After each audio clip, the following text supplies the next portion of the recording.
Yes, there's market for organic products in Kenya. By size, it's worth 120 billion shillings, but it's also trading at a deficit in the sense that the demand is not being met by the current supply. And we have to sort of deconstruct and say what is actually demand. When you look at the operational definition of demand, it's that the consumer is willing and able to buy a product. And then the product also has to meet the buyer's requirements. So you see, in Kenya, we have the demand, but we don't have the supply. I still believe there's a big value in getting certified because I believe that we have to have strict accountability systems that guarantee consumers get safe products. If you say you're certified organic, it means somebody has come and verified that you're actually doing what you're saying you're doing. It also puts you on a list so that if somebody wants organic product, they can go get it from you. But if we want to play and just trade under the table and say we are organic, that really limits our sector and the sector development. You know why? Because even the government, it makes decisions based on data. So if the number of certified organic farmers in Kenya doesn't grow, it means that that sector doesn't really require any support.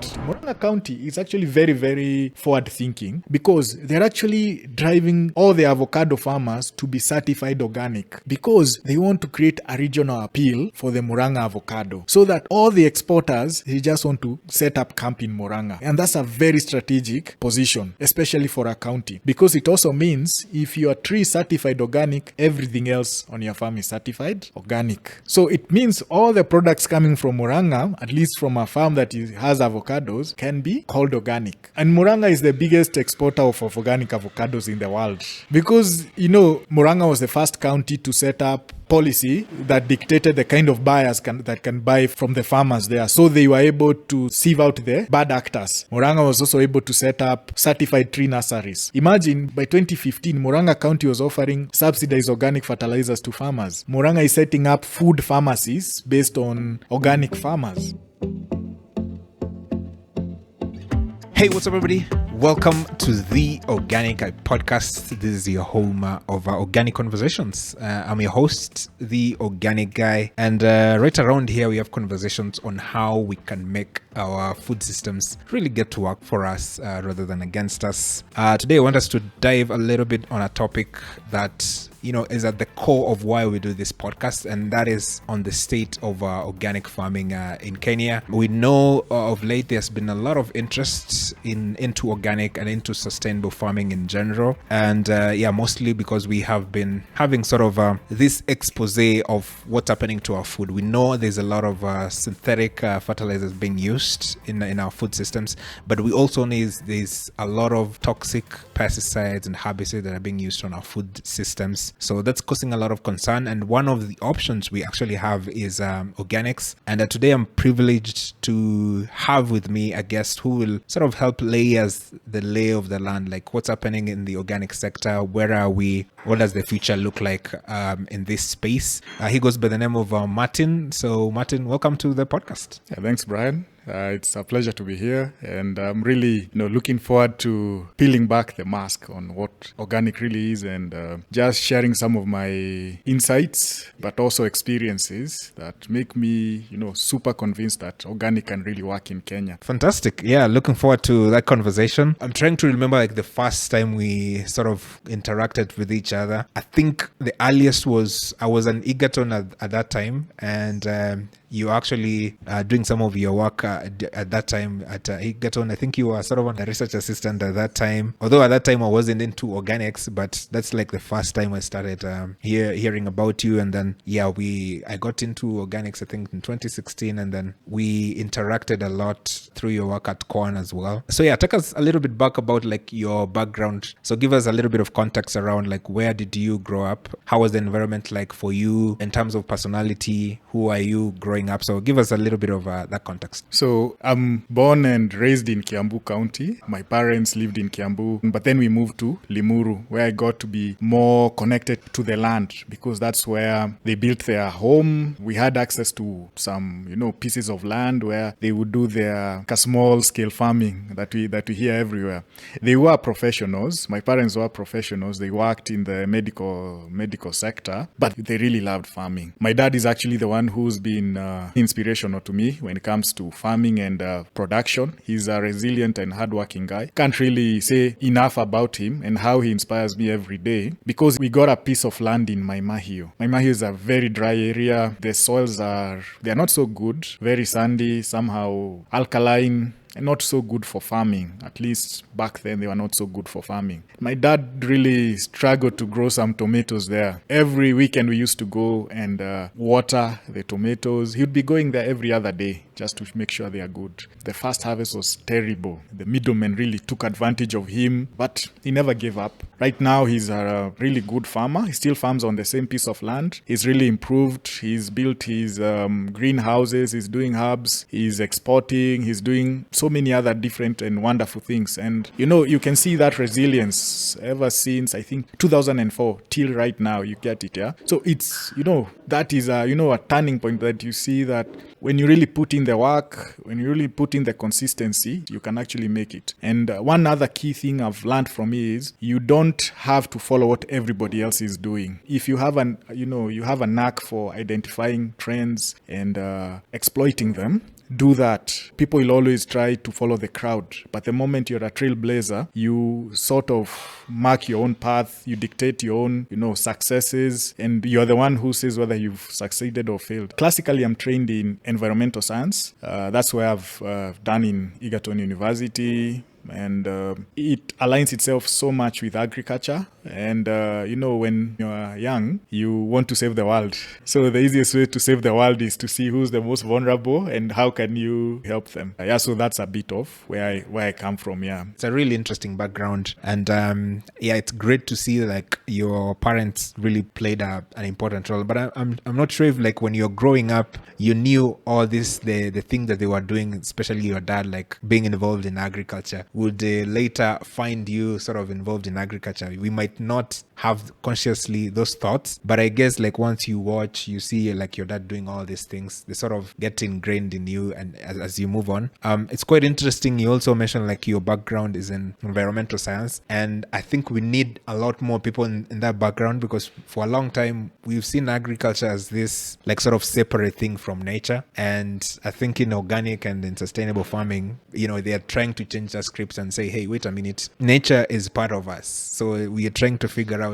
how can we work with nature as well. So I think during this conversation, we are going to talk a lot about organic. We are going to exchange those two words, I think, organic and agroecology. So you've been in space for a long time now. So how would you differentiate between those two words, organic and agroecology? So they overlap, but when it comes to organic has clearly defined standards that say that this is organic, this is not organic. Organic has clearly delineated boundaries that you can judge and say a product is organic or not organic, which is good, but it's also quite limiting, especially when you are dealing with a complicated situation like what we have in Kenya. The fact that organic has been very well defined, has a very long history, and is based on standards, it gives you a security once you're organic. But somebody who's not really organic, that is a very big barrier, because how to surmount it, how to be able to qualify the environment, sometimes the information is not so clear. That really creates a challenge for many people to even want to consider organic. So I prefer DIY things, when you can do it yourself and then you say, okay, I've done it. And that's where agroecology really impresses me, because it's a framework. It gives you a lot to work on. You're not just dealing with standards. You're dealing with ecology. You're dealing with co-creation. You're dealing with the socioeconomic aspects of life. You're not just looking at the basic production. You're looking at sort of a food system kind of outlook. With food systems, it's all the interrelating components that make sure that food is on your table. It could be the political environment. It could be the business environment. It could be logistics. It's so many other things that make it happen. With agroecology, you're allowed to sort of try and work on them as you also work on your production. I'm a pragmatic guy. I don't like setting ultimatums. You judge a situation based on what is on the ground, not based on what you know or predetermined beliefs and biases. You want to believe the best in people around you, and you want to give them the chance to sort of transition to better behavior. I can give you an example. And this is actually with my dad. And when I started going into organic, I really dug so deep into it. I became a convert, an ideologue, somebody who is, you just pick the terms, you're just spouting pronouncements here and there. And I told my dad, I know you're farming, but chemicals are bad. You should stop spraying these chemicals. And our parents, they look at you and tell you, hey, by the way, I've raised you somewhere. And he never actually said it. But he tells me, you think you know, but you don't know. And then when I got into farming myself, serious farming myself, I got to know why he was so reluctant to begin with. With all my knowledge in organic, with all my networks in organic, I was still struggling to grow food organically. Yeah, it's quite interesting because we always see like there's a lot of overlap in terms of like practices between organic and agroecology. I always say like you can't pick one farming practice that organic does that agroecology does not do, and vice versa. And that's always the struggle. I think you put it quite well. And I think the major difference is if an organic farmer and an agroecology farmer walks into a supermarket or walks into a market, only one farmer will be able to tell the consumer that this product is actually organic or it is what it is. So I think since most of the people are not going to be farmers, they have other things to do. They want to be pilots, doctors. So they don't have the time to actually go to farms and get to inspect themselves and say, okay, I know how this food is grown. So the certification part sort of gives that confidence to the consumer and says, hey, okay, now I know that this farmer did this, and then I can be able to buy this product. So I think from a trust perspective, the organic farming part also helps a lot to different consumers. I mean, organic has been gaining momentum, we can say that, in Kenya, but we can see there's sort of a stigma to it. As you said, like you can walk to a person and tell them, hey, conventional is not the way, or the kind of chemicals you're using are not the right chemicals, or they cause this kind of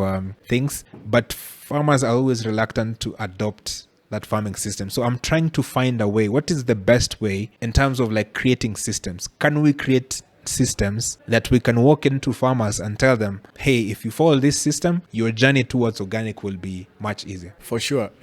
Farming has been there since we came out of the, Stone Age. Farmers have the same characteristics that they've always had. They are very conservative. If you look at, even when it comes to adoption of technologies, you won't find most of them being the pioneers, because it's a high stakes game. The moment we go out there and pronounce that you have to be organic, we have to give them, as you said, the tools and the skill set to be able to have that organic. And sometimes there's no midway. You're just told to, cold turkey, shift to this thing. It's like shifting to a totally new operating system. I personally have never used the Mac OS, things like that. It's a whole ecosystem. I'm used to Windows. So if you give me a MacBook today, I really struggle to be productive with it. Yes, I can do one or two things, but if you expect the same level of productivity I had previously, it won't be that way. And the same thing with when you're talking about organic and conventional, because the farmers, first of all, it's a totally different mindset. Where conventional, it's a game of draft, droughts, where one step leads to the other. Organic is more of a chess game, because you have to be really forward thinking. You have to really understand what you're dealing with your local environment. It's not that the other conventional farmers don't do the same, but with organic, you have to be a bit more aware, sensitive, things like that.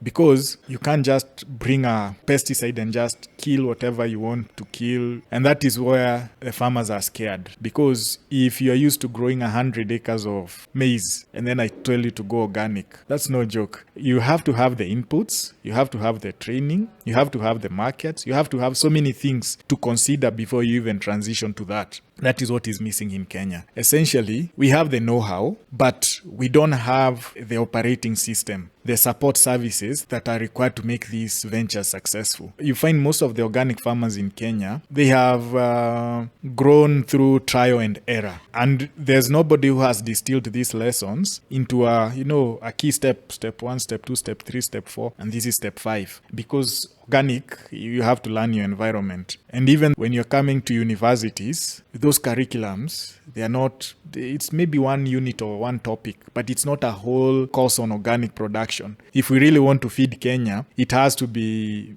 mainstreamed and integrated into our social fabric. So it is these support services that make it easier for farmers to transition to organic. If I wanted to be a conventional farmer, I don't have any information at all about farming. I go rent a piece of land in Mwea. Trust me, by tomorrow evening, I'll have an agronomist who can come help me set up the farm. I'll have a name of a local agrovet who will supply me with all the chemicals. I'll have the contacts for a propagator who will send me the tomato seedlings, and I'll have the name of the laborers who will come and help me set up that farm. And that's what is missing in the organic sector. We don't have those set of services that can help you. If you wanted organic seed today, Brian, where would you get it? If you wanted an organic fertilizer, you'd really struggle to find one that is actually certified organic. There are so many inputs out there calling themselves organic, but are they really genuine organic? There are experts out there saying that they are organic, but are they really organic? You know, it's such an ideal to live for, but it's such a hard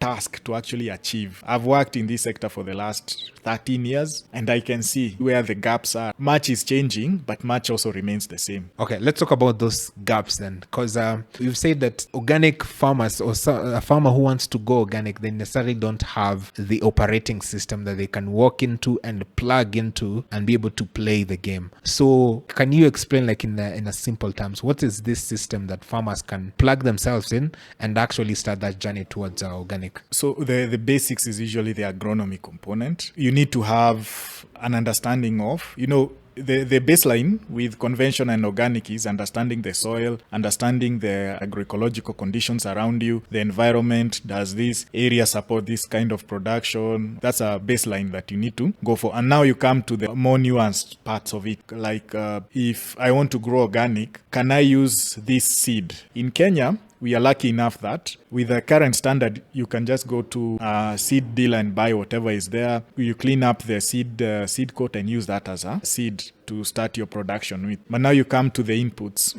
The inputs, they are there. Farmers are making their own inputs. You have the manures, the foliars, all these microorganisms people are using, well and commendable. But the problem is the standardization along all these things. Today you have a really good input. A year down the line, the formulation has totally changed. There's no standardized product that you're getting, mainly because a lot of the vendors who are dealing with organic products, they don't register them. They don't submit themselves to the Kenyan standards for those particular inputs. You can say it's a really tough environment to be registered. That's okay. But I also find that sector players are not taking advantage of some of the olive branches that the government extends to them. Can give a good example. Right now, KEFIS is giving anybody who's bringing in an organic input, could be foliars, amino acids. They don't have to do the 3-year trials that are typical for other non-organic inputs. You just have to do 1 year, and then your product is submitted for registration. It's substantially cheaper to register an organic product compared to a conventional product. That's one. Number two, don't take like the government is an antagonist. Actually, you have a lot of allies within government who really believe in organic. We buy into the rhetoric that, the chemical industry, the agrochemical industry are fighting organic. They don't want these products to be in the market. But that's not the case. Bayer and Monsanto, they are developing organic lines of inputs because that's the trend. That's where the market is going to. Right now, products from Kenya have had so many interceptions as they are going for export to Europe. The large-scale farmers have to find organic products because those ones don't have the residues. And the government has to make sure that these products are available in Kenya for us to be able to export and for us to be able to benefit from the forex. So, this trend is creating eddy currents that we can actually, for the small player, can actually benefit from and move with. You don't necessarily have to, always be fighting. You can look at what's happening and benefit from that. As time goes on, some of these benefits, they'll tone down and then everybody will be given a fair playing field. But as at now, let's take advantage of those key things that are happening. In the conventional sector, agrovets are everywhere. So as a farmer, I can just go somewhere, I ask for something, and then the agrovet just recommends it to me. But if I went to an agrovet and asked them, by the way, I'm having a challenge with this particular pest, do you have an organic solution? They would not even know what that is. And most farmers get their information, first of all, from other farmers, and then second from agrovets. So do you expect a farmer converting to organic to deviate from this? They're still going to go to their fellow farmer or the agrovet, and then now they're going to try and maybe get information from other sources, internet. So I believe that we within the sector, we can actually do something in terms of building awareness within the existing infrastructure, and that is what I'm calling the system. So that you as Brian, you don't necessarily have to seek out Martin to help you set up a farm. You can just go to your local agrovet and they can give you the inputs, they can give you the seed, they can give you everything. And maybe the other key things like agronomy, that's when you can maybe seek out a specialist who can help you on that. So that's the system I'm talking about. Yeah, so can you talk about what do you mean the end-to-end integration? For me, end-to-end integration is creating a process or a system. I like talking about systems because systems outlive the people. With end-to-end integration, it means, first of all, let's go downstream. Do you have access to seed? If you're able to get organic seed, we are able to venture in even more aggressive production systems. And that's actually one thing I think a lot more people don't talk about, the difference between organic seeds and like the normal conventional hybrid seeds. And people might look at that and say, what could be the difference? But there's a huge difference between those two seeds, because when you look at the normal hybrid seed, it has been taken through a very different phase, right? So for example, during trial, they use X number of fertilizers on the seed. They make sure also during control weeds, they have to use this certain kind of pesticides. And if you want to boost the yields, also they put certain amount of synthetic fertilizers in there. So all those conditions are very much different to what an organic farmer is going to use. So if you take that seed and put it in the organic sector, it's not adapted to that system, and also the reaction to that, the environment is going to be very different. You're very right. Organic, by definition, it's not the product, it's the process that the product has gone through. From basic soil nutrition to even harvesting, how it's been stored until it's brought to you. That is what makes organic. If somewhere along the line, maybe the product is stored next to or intermingled with a product that is not organic, it ceases to be organic. So organic is more of a process-based certification rather than a product-based certification. So that is key, and that is where you're saying when it comes to the seed. The other thing when it comes to organic seed is, Kenyan seed law dictates that for something to be considered a seed, it has to be coated with a fungicide, a pesticide, and something to make sure that it is not attacked by pests in storage or when you put it in the soil. And that is where the limitation. I cannot just grow maize in my farm. I really get a good, interesting variety of maize that grows very well. I package it and sell it to people as seed. No, I can only sell it as grain. And there are so many people, I believe, especially the exporters, they are struggling with this, because if you don't use organic seed, especially, even those guys who are doing the macadamias, the avocados, you are always intercropping with other crops. So utakuta somebody has a macadamia tree, and then along the boundaries, they are growing maize, they are growing kale, they are growing spinach, they are growing what? So when it comes to certification, the guys will ask, so where did you get this seed? And then you say, I just got it from the agrovet. And from there, you're no longer considered organic. And that's why I was talking about agroecology versus organic. Yeah, agroecology is more pragmatic in the sense that you don't want to punish the farmer, don't want to be so strict. You just want to show them, by the way, let's get used to this system, get your products moving. And then with time, you have that mindset transition from just thinking of one thing, that this tree is organic, whatever is under that tree doesn't have to be organic. So let's talk a little bit about that, about the certification part of organic. So I think there are a lot of people who have no idea that we actually have a certification mark in Kenya and across East Africa, and it's been going for a long time. Just give us a little bit of background. So if I'm a farmer and I want to be certified organic, what does it take? So as a farmer and you want to be certified organic, it's more about understanding, do you actually qualify to be certified organic? You get it. First of all, have you used any synthetic chemicals? It could be a herbicide, could be a pesticide. That's one. You just look at your farm. And then number two, that's when you start now looking at what is the size of my farm. Because sometimes you might have a small farm. The average landhold size is around an eighth of an acre to to maybe 2 acres. That is the average landhold size in central Kenya. In other regions, they can be a bit bigger. So you ask yourself, the product that you're growing, does it really need to be certified organic? Because I argue out this point. If your market accepts you already, if I'm selling to you, Brian, you come to my farm and you already see I'm not using any chemicals. And I tell you, by the way, I don't use chemicals.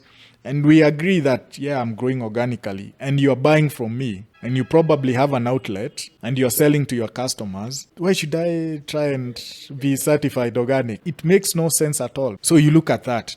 Does your market really demand you to be certified organic? And now, if your market demands that you be certified organic, now that's when you start exploring options. I worked for the Kenya Organic Agriculture Network for a period of time. And one of the key roles was to be the custodian of the Kilimo High mark. So a bit of a background, Kenya used to have its own organic standard, the Kenya Organic Production Standards. That was in 2006. But with the push towards the East African community, different organizations came together. These are the Kenya Bureau of Standards, UNBS, TNBS, all these guys, RNBS. And then with the National Organic Agriculture Movements, COAN, NOGAMU, Tanzania Organic Agriculture Movements, they came together and developed the East Africa Organic Product Standards that would govern what is organic in the East African community. So that one dictated a lot.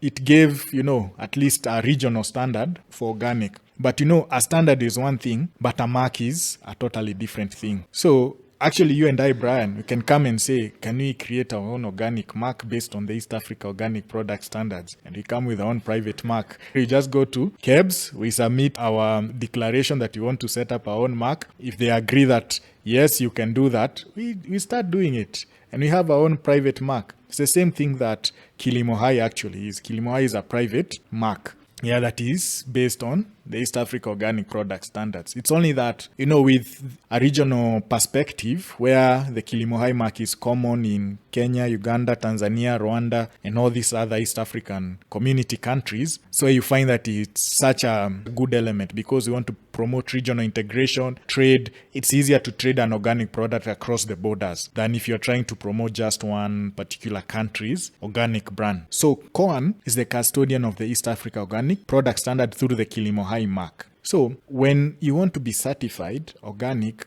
you have different pathways that you can actually do it. The first pathway I told you is person to person. He say, okay, you think you're organic? Come see my farm. It's all right. I sell to you. That's the first person. It's between you and me. And then you have the third party certification. This is where I don't know you. You claim that you're organic. You can just lie to me and say you're organic. So you need a third party to come in and verify that your claims are actually true. So this is where the independent certification companies come in because they have their own standards that mirror the East Africa Organic Product Standards, and they come and check your farm. They see if you're meeting the threshold of that standard. And these companies, they are accredited by KEBS, and if they want to issue the Kilimo High mark, by COAN in Kenya, TOAM in Tanzania, NOGAMU in Uganda. You get it? So they have to be accredited. And you find that most of them, they also implement certification for other programs. Find they do Global Gap, they do different. It's all about, just having a standard that you can verify. Somebody is meeting the threshold for that particular sort of practice. And that's the standard. But you see, when it comes to some of these third-party companies, it's quite expensive. If I have probably a quarter of an acre or a 50 by 100 farm and I want to be certified organic, they come to audit my farm and they charge me, let's say, minimum maybe 10,000, 20,000 up to whatever value it is. I'm just speaking about my experiences from the cost of certification. But on average, how much will it cost a farmer? It costs between 10,000 to even 100,000 depending on the size of the farm. Sometimes they even do pro bono work. They say we can certify you for maybe just cover the cost of transport. So it varies, but it can never go below 5,000. Because for every certification for accreditation, they have to remit 5,000 to COAN for holding the Kilimo High mark. So it's a license fee. It's an annual certification program. So that is for the third-party companies. But what is unique is there's what is called the participatory guarantee system. Because at some point, globally, everybody saw that organic has now become a business for the certifiers. Somebody says, I want organic products, you're told go be certified, but whatever price they are offering, it does not match the cost of certification. So this movement called the participatory guarantee system, it began in South America with farmer groups that started, they said, okay, why don't we just do our own guarantee? Nyumba Kumi. We do a Nyumba Kumi, but for organic. I see what you are doing. You see what I'm doing. I'm checking what the other person is doing. Are we meeting our own standards for organic? And yeah, it's really picked up, and it's become a viral idea because it does not only apply to organic, it applies to different other things. As long as farmers can come together, they group up, and then they set up their own standards and say, this is what we want to be doing and this is what we want to meet. That's the beauty of it. And in Kenya, I was privileged enough to be part of the team that sort of tried to democratize PGS in Kenya, where previously the national organic agriculture movements were primarily the ones who are custodians of even the PGSs. They were in charge of approving, in charge of the verification and all that. So it was quite rigorous, and it took a lot of time, and it always ended up that the farmers were not really getting the services that they are looking for. The beauty about PGS is they take the culture of the people. You cannot come and force standards. If our culture is we don't have meetings after 12 p.m., you can never set a meeting after 12 p.m. If you go to course and you have to have the prayers, you have to stop your meetings for prayers. So they always take the culture of the people. So with the PGSs in Kenya right now, these groups that were already sort of certified by COAN came together and set up a committee for approval of other PGS groups. If new groups want to come in, let us bring them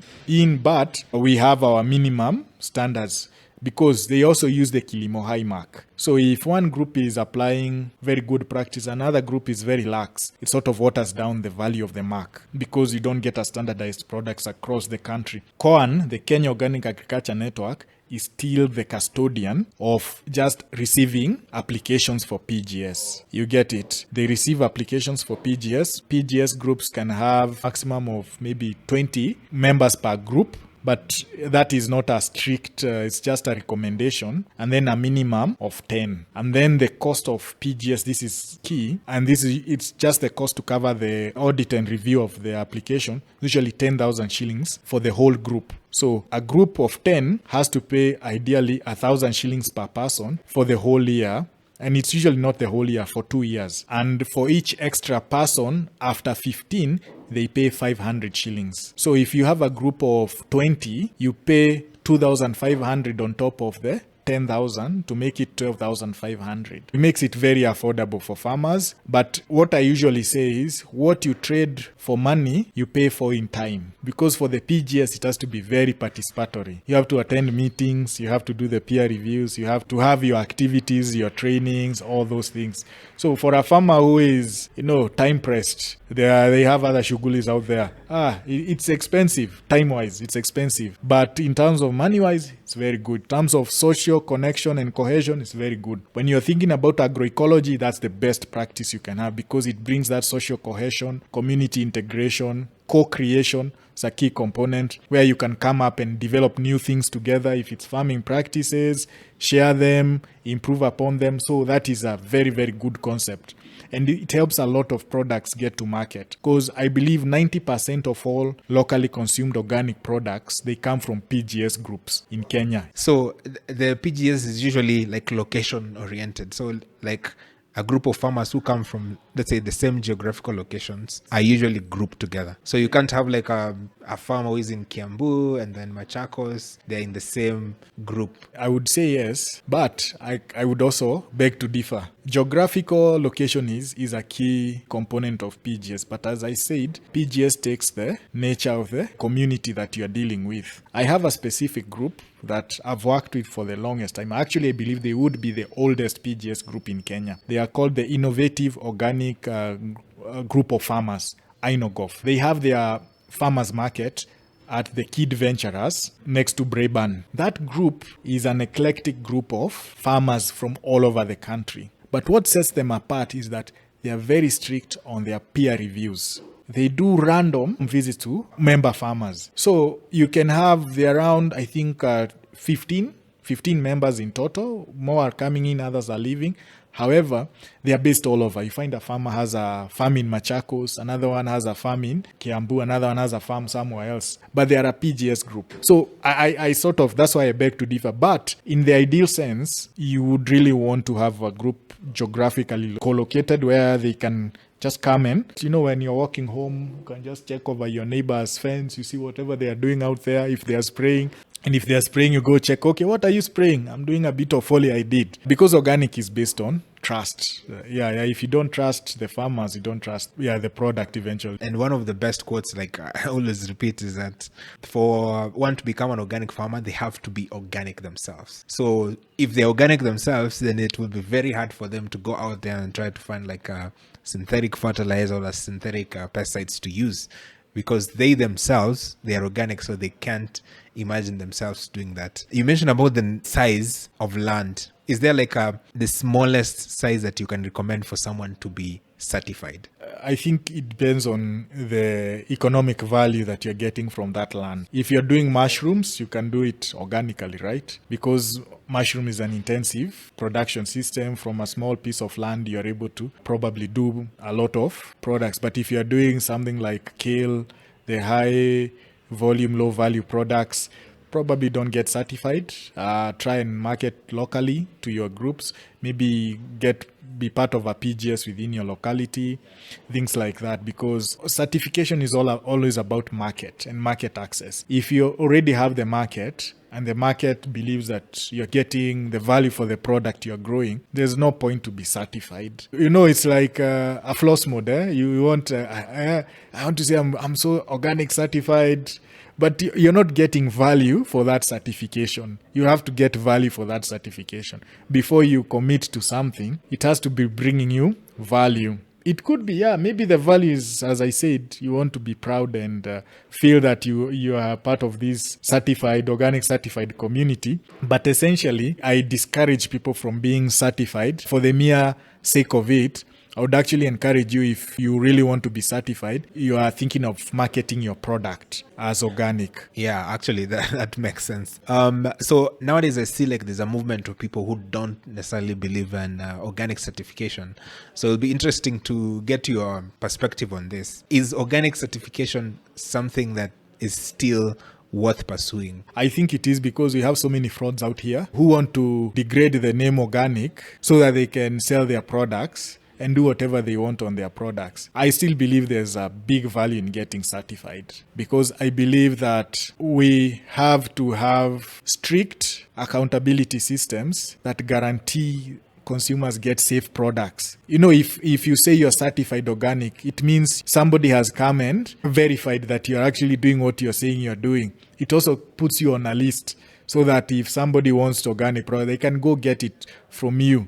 But if we want to play and just trade under the table and say we are organic, that really limits our sector and the sector development. You know why? Because even the government makes decisions based on data. So if the number of certified organic farmers in Kenya doesn't grow, it means that sector doesn't really require any support. If you wanted something like Murang'a County is actually very, very forward thinking, because they're actually driving all the avocado farmers to be certified organic, because they want to create a regional appeal for the Murang'a avocado, so that all the exporters, they just want to set up camp in Murang'a. Because it also means if you are tree certified organic, everything else on your farm is certified organic. So it means all the products coming from Murang'a, at least from a farm that has avocados, can be called organic. You get it? So I think it's a strategic direction, and it shows a lot of confidence that if a whole county actually wants to take that move, means there's a lot of potential. And Murang'a is the biggest exporter of organic avocados in the world.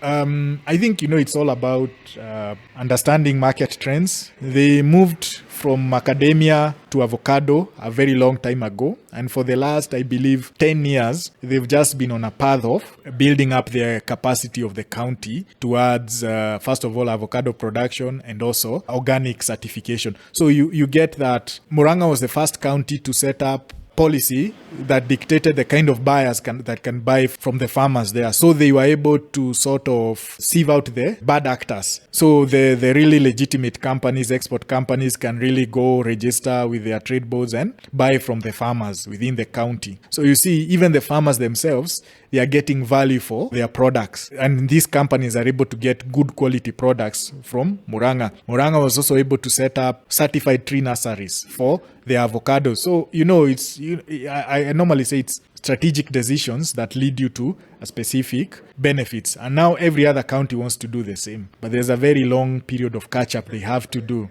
Imagine by 2015, Muranga County was offering subsidized organic fertilizers to farmers under Mwangi wa Iria back then. So I try to recognize such efforts because these are the pioneering mindsets that are leading us to the right food system pathways. Muranga is setting up food pharmacies based on organic farmers. And you are really inspired because they are not working from the same playbook as other people who just want to intensify production. They're actually looking at, in 10 years' time, where do we want to be and how do we want to be positioned, not just in Kenya, but globally. So if your playbook is always 10 years ahead of the rest, they did their agroecology policy around 4 years ago, before we had an agroecology strategy in Kenya. So you see, it's so interesting. And, when you're always interacting with such people, you find that you're actually inspired because these are policymakers who are listening to stakeholders on the ground and making forward-thinking policies and policy decisions that have far-reaching implications. And, the farmer will not necessarily see the benefits right now. But as more and more stakeholders and players come into the game, they see and start reaping those benefits. Yeah, 100%. And I think when the framers of the Kenya Constitution were thinking about devolution, I think Muranga County has been holding the torch of this is how devolution should be done. And I always say, like, in terms of organic certification, think about it like let's say doctors, for example. For you to become a doctor, you have to be certified, or you have to go through a system or a process for you to use the title like a doctor, right? Same thing with law. Every other profession, they seem to have this certification system that you can actually walk into a hospital and say, yes, I'm going to the hospital, and someone I'm going to get there will be like a certified doctor, right? It's the same concept with organic certification as well, right? You are sure, like, if you go to the market and you get an organic product on the shelf, it's actually going to be organic. So it's the same sort of system where it brings like a lot of trust to the consumers, and they know like what they're going to buy is actually what they have been promised. So we've been talking about markets as well, and I think most of the fears that a lot of people have if they want to convert to organic is there a market for my product? Last time I checked, I think in Kenya we had about 170,000 hectares of certified organic land. So as of today, like, is there organic market in Kenya, and how big is the market? So first of all, yes, there's market for organic products in Kenya, and by size it's worth 120 billion shillings because that's the volume of product that is traded annually for that particular market. But it's also trading at a deficit in the sense that the demand is not being met by the current supply. And we have to sort of deconstruct and say what is actually demand. When you look at the operational definition of demand, it's that the consumer is willing and able to buy, and then the product also has to meet the buyer's requirements. So you see, in Kenya, we have the demand, but we don't have the supply. And there are two things that are affecting the supply. First of all, supply volumes. And then there's the quality and consistency of the supply. So you get,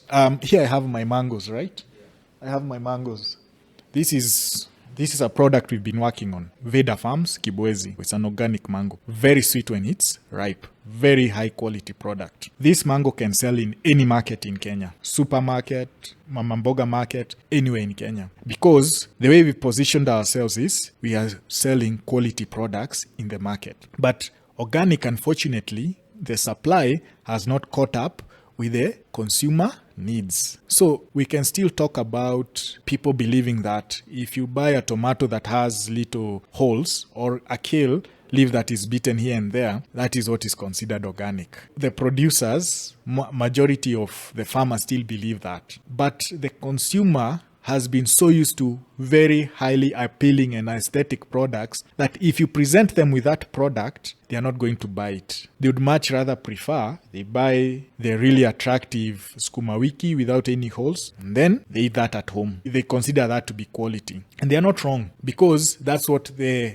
market has bred into us, that something that is very, very visually attractive is high quality. It's not the same. But it's very difficult for me as one farmer to change the mindset of 38 million consumers. You get it? Do I have the manpower to have behavioral change campaigns around and trying to inculcate this? So you find that we are not really matching the needs of the market. We still want to trade in products that are not acceptable by current or contemporary market standard and claim that there's no market for organic products. Trust me, if you take a very good-looking tomato, certified organic, take it to Naivas and say that this product is organic, I want to sell it through your retail chain. The first thing they'll do, they'll ask you, yeah, it's a very good, I've seen in the sample is very good.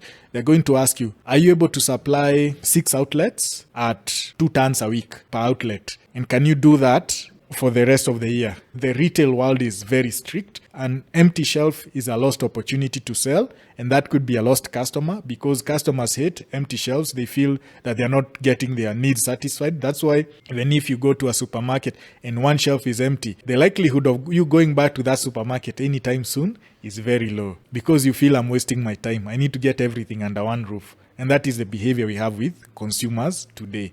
So that's the key thing.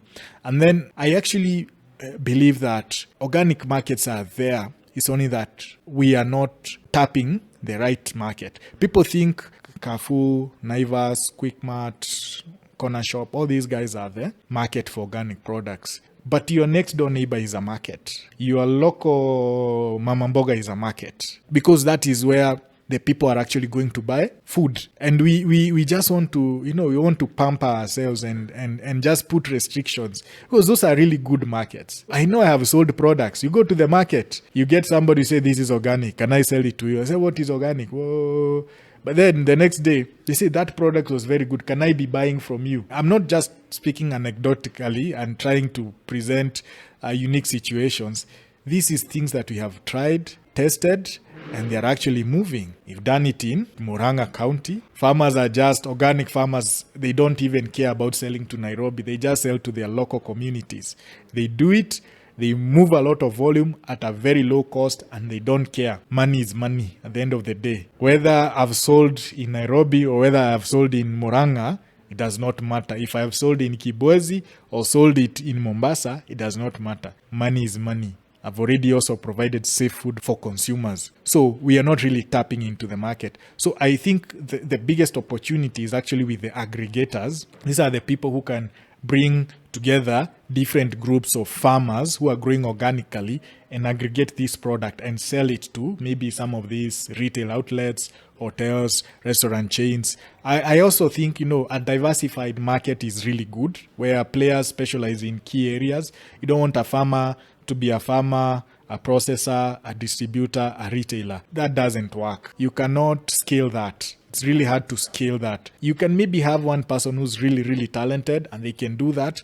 But what you really want is to give an opportunity to other players to come in and also benefit from that particular value chain. And that's how you build a sustainable food system, by encouraging investors to come in, take part in a specific node within that whole system, and now they benefit from it. They give incentive for other people to come in, and everybody is happy. This is how you build allies and you build momentum in a sector. For sure.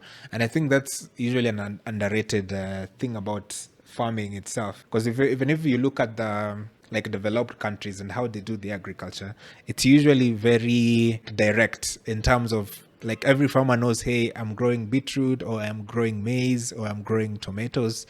So every farmer is really specialized at a particular farming system, and then they're really, really good at it. And the end of what they bring to the market is of top-notch quality, right? And I think sometimes that can go against organic, of diversity, having different kind of crops on your farm.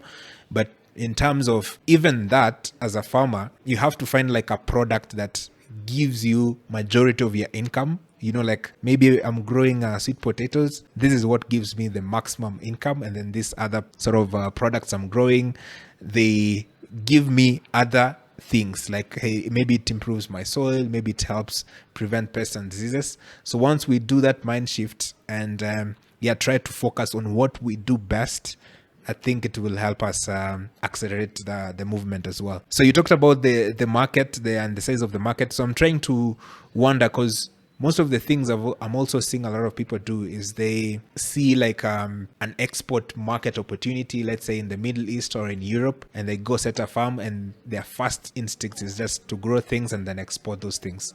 So in your experience, what is the best thing that farmers should focus? Should they focus on the export market or on the local market? I'm biased towards the local market because I want to have access to local food. So please grow for the local market. Please grow for the local market. I will be your first customer because I believe in feeding yourself first. And then now you can feed the rest to the rest of the world. I think that is usually a good way to look at it, but I'm also pragmatic enough to know that probably the kind of value you want for your product may not be matched within the local market. So you can go for the export markets. That's okay. If what you want to do is to have a sustainable farm, sustainability cuts across not just the ecosystem, but also income-wise. If you're able to break even and make a good profit from your farming endeavors, do that. And if the export market gives you that value, please do that. But also remember, let us also feed our local communities. These are our kids, our parents, these guys who are,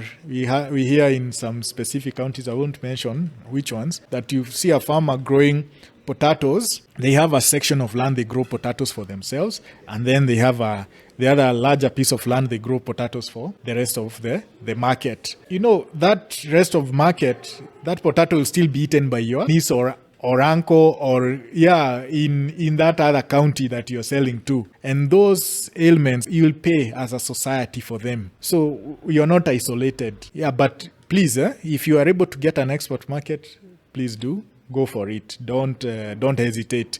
If somebody is willing to pay value for your product, you're able to employ an extra person, you're able to put more land and organic production, you're able to offer more food, please do that. That is what we want to encourage. Everybody wants to make money. Let us not deceive ourselves. Let's not think that everybody is so altruistic that they are not going for opportunities that are able to maximize the income they are making, but you can still do it in a just and sustainable manner. You don't have to be cutthroat. You don't have to hurt people in the process. A lot of farmers try to separate themselves from nature, or this won't affect me. So you gave an example where you have a farmer who grows for himself and for the market. So they are sort of trying to say this one won't affect you, but they don't know maybe their relatives or who is in Nairobi is probably going to consume such a product. And then if you move from sort of a singular mindset to a wholesome mindset, then I think that makes a difference as well. You mentioned about consumers, and consumers, you say have a certain set of standard. They have been conditioned to see a product in a certain way. So they expect their tomato to be big, shiny, and sort of ripened at a certain stage. So it's very hard to change those concepts that farmers have. I mean, we do this every day. Every one of us has goals of wanting to lose this kind of weight, or want to avoid eating chapatis, or want to avoid eating meat, right? So it's very hard for ourselves first to change our habits. So expecting a consumer to change their habits, that's a tough task to ask, right? So what is the best way should consumers approach organics? Why should they care more about organic? There was a study that was done on organic. Why do consumers eat organic food? And different motivations are there for consuming organic. In Kenya, it was mostly about avoiding eating chemicals. So consumers, that is the value you are eating. There's a difference between value and price. What value do you put your health? Because people lack that integrity to serve you good and safe food. You find the kind of chemicals that are being used to grow our food currently, they are quite toxic and have very high residue levels. For consumers, I normally say, just look at the value you are getting from the products. It could be just from the element of eating safe food, but it could also be the kind of communities that you're supporting by buying these organic products. Because it has been grown, you're supporting nature, you're supporting smallholder farmers, you're supporting not just the small, also other farmers who are growing organic. It doesn't have to be smallholder farmers, but you're supporting people who want to do the right thing, not just for them, but for everyone in the society. I think that's a big motivator because you cannot put a price on health. Yeah, in Kenya, you're told you're one sickness away from bankruptcy. And whatever we are eating just keeps on accumulating within our bodies. I'm in the organic sector, and I also struggle a lot to eat continuously organic food. Yeah, at least some key things like meats, eggs. It's not really that easy to get them as organic. And the more people who start eating organic, the more opportunities it is for people to start investing in organic businesses, organic poultry, organic meat. And you get more and more products available by just making that intentional decision that if I can just change one ingredient in my food pantry to be organic, something that I consume regularly, then it creates a whole chain reaction of impact and actually transform the whole sector. And I think if we sort of a lot more people adopt that mindset, then it also incentivizes the farmer. The farmer can actually look and say, oh, okay, I see a lot more people are buying organic. Maybe I should also convert to organic so that I can see the benefits. So it sort of trickles down once like consumers see the benefit that comes from it. It's quite interesting. Like you've shared with us a lot of insights on what it takes like to be organic or to convert into organic. So I'm wondering, when you look ahead, like let's say 10, 20 years from now, what is your vision, or what do you see the organic movement being like? Personally, I see a lot of growth in the organic movement because there's a big demand for organic products and people are rising up to the occasion to meet this demand. As I said, consumers want a particular quality of product. You find people are now investing and trying to up their game, up their products. You see, right now, I work with Veda Farm. I think it's going to be one of the fastest growing farms in organic production. Veda wants to provide Kenyan consumers with a premium organic mango, a mango that you can eat, just wash the skin and just eat it as it is. You want to peel your mango, but a lot of the nutrition is also in the skin, right? When you're eating the skin, it also has a very unique flavor. But I would be hesitant to eat the mango skin from just something I've bought from anywhere because there's a lot that's being sprayed on these products. So you see, a farm like Veda, which was started in 2023, is supplying organic mango and organic products all the way in Kibwezi. Somebody thought that I can actually grow organic and I can meet some latent market potential, and I want to present myself and I want to be seen. That's what we are doing. You have Forest Food. You have Sylvia's Basket. All these are people who thought, okay, how can we come and provide value to the market as well as show best practices, how we can actually do this process better? Because what you want in a sector, you want the private investment. People who actually bring their own money and want to make a difference. That's the key thing. And in 10 years' time, first of all, there are around five counties that are developing their agroecological policies to support farmers in agroecological and organic transitions. So those are potential farmers that are being transitioned to organic. That's just 5, and that's happened within a span of 2 years. We have how many counties? 47 counties, right? So I see this as a chain reaction. Each county will want to do that. They'll want to put more investments into organic, into transitioning into safe food. So I see a lot of localized organic markets within each and every county.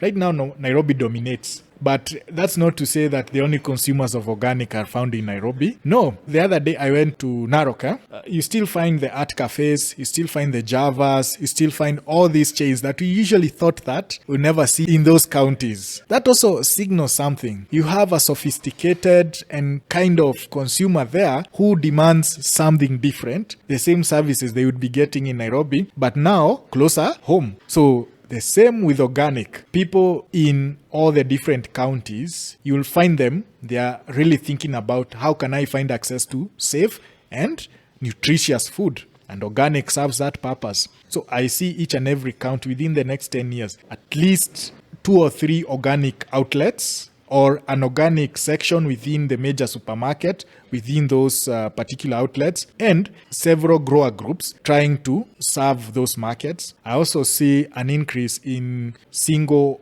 operator organic farms coming up in Kenya. These 100-acre and more farms doing organic, I see them becoming more. I see most of these guys who are doing avocados also transitioning to organic, which will also mean that they do a lot of agroecological services and not just a single monoculture crop. So I see the land and organic production probably doubling or tripling within the next 10 years within Kenya, because there's that critical mass, and the kind of changes that will be happening will be exponential. So if right now we are at 177,000, we'll be probably at 300 to 400 to even 600 hectares and organic production. I see a lot of service providers coming in to meet the needs of the production downstream, as well as aggregators upstream to serve the retail outlets. And right now we have roughly, I think, 17 organic outlets. I see that one probably getting to 100. Right now we have 88 organic exporters in Kenya.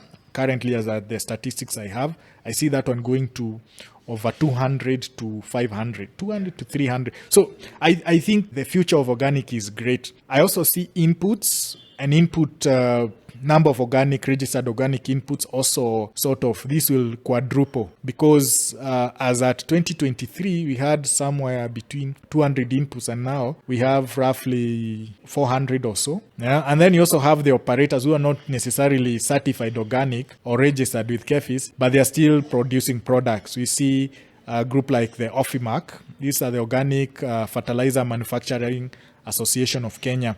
They are always bringing on board more members. So I've really interacted with this sector. I see so much change. I also see, Veda farms, the concepts that you have with organic products being presented to the market really improving, matching the quality and aesthetic expectations of the consumers. Yeah, I see a lot happening. That's refreshing, and that's motivating. And I think you're right, because I feel like we have the right foundations in place. So we just need to put those parts together and then just form a system where it's sort of coherent. So if you need your fertilizers, you know where to go. You need the market, you know where to go. So once we manage to put those systems together, it will be more attractive for more people, and it will sort of make sense for more people to join. It also de-risks the whole enterprise, where if I'm an investor, I'm a shrewd investor, I want to put in X amount of money. If I do a risk assessment, I'm able to sort of be more secure in knowing that there's a high likelihood that I will succeed.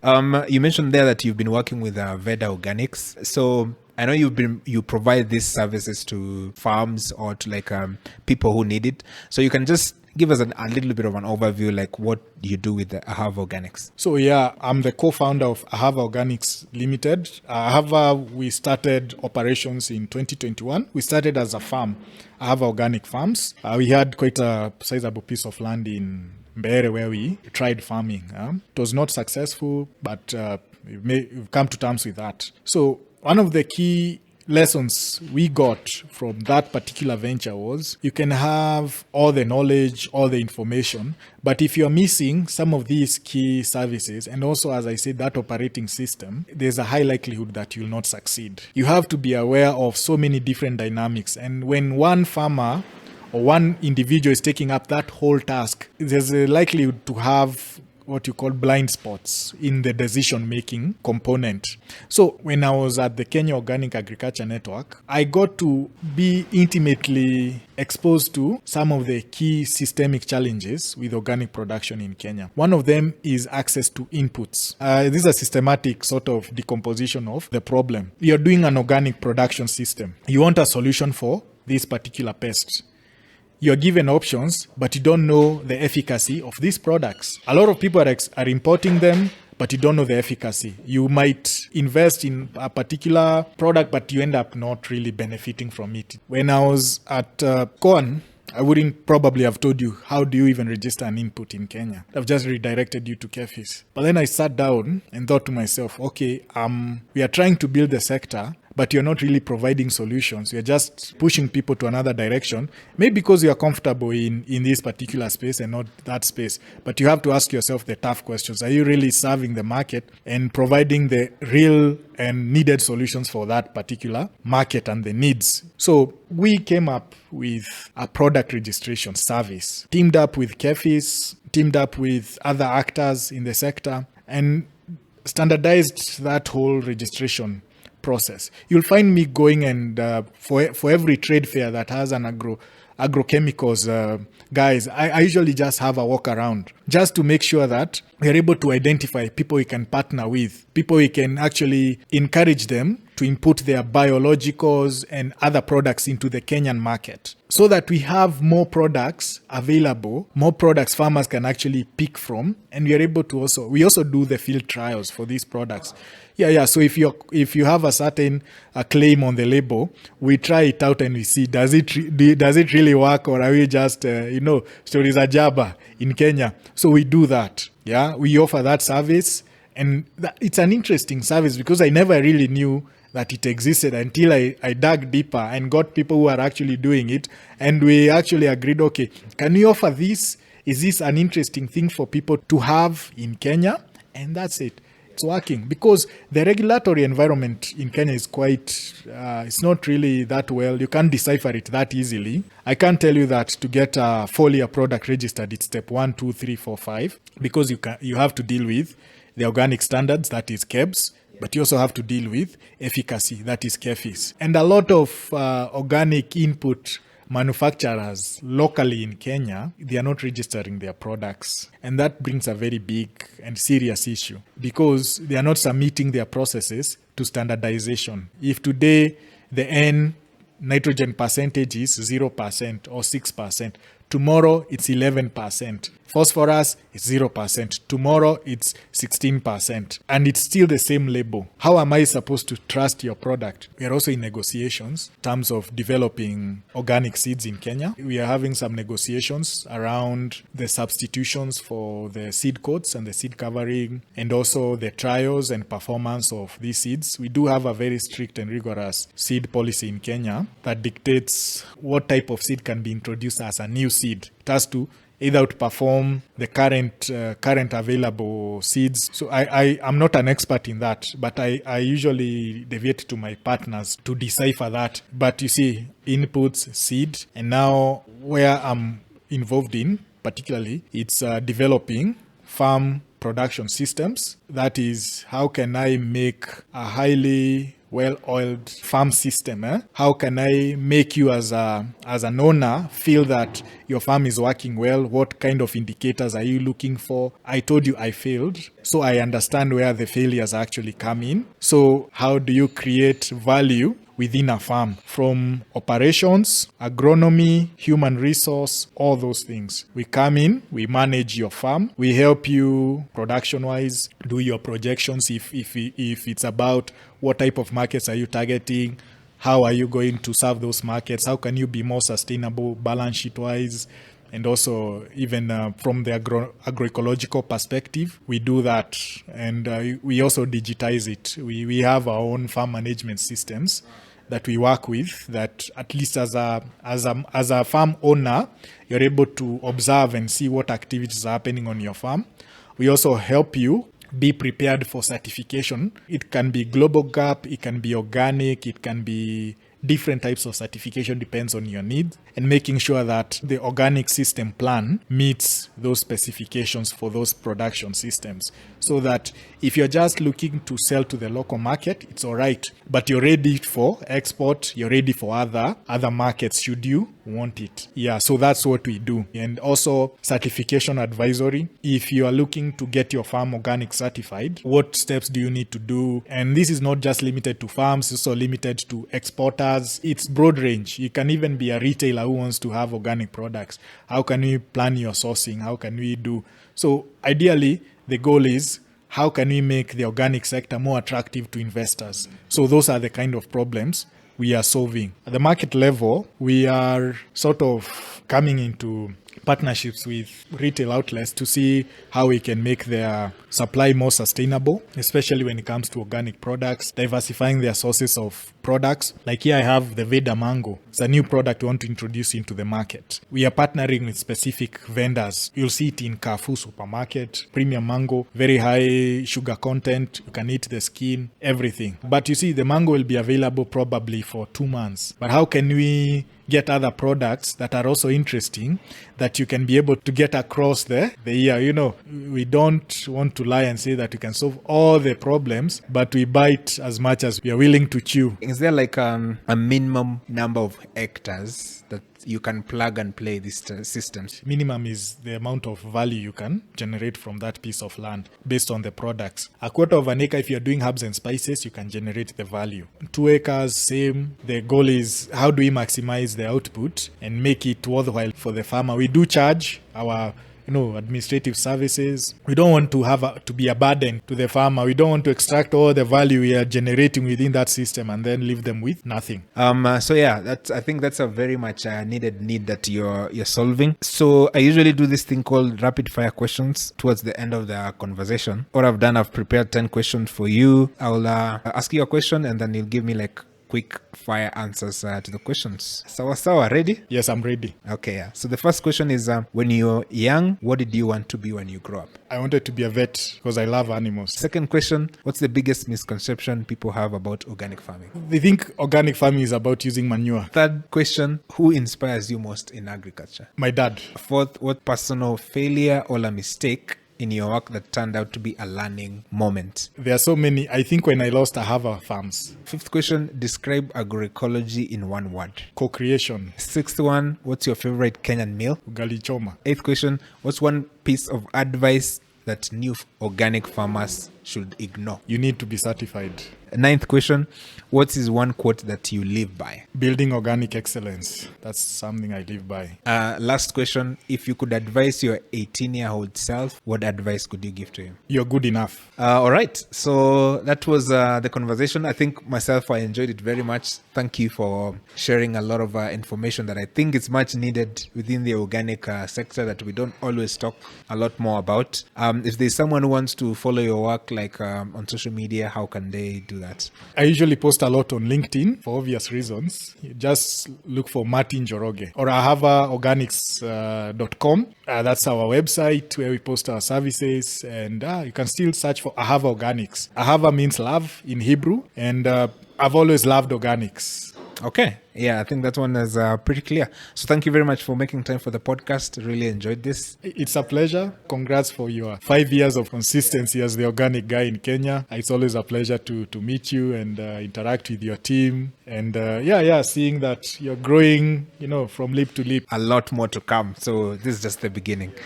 All right. Till the next podcast, remember to be organic. Cheers.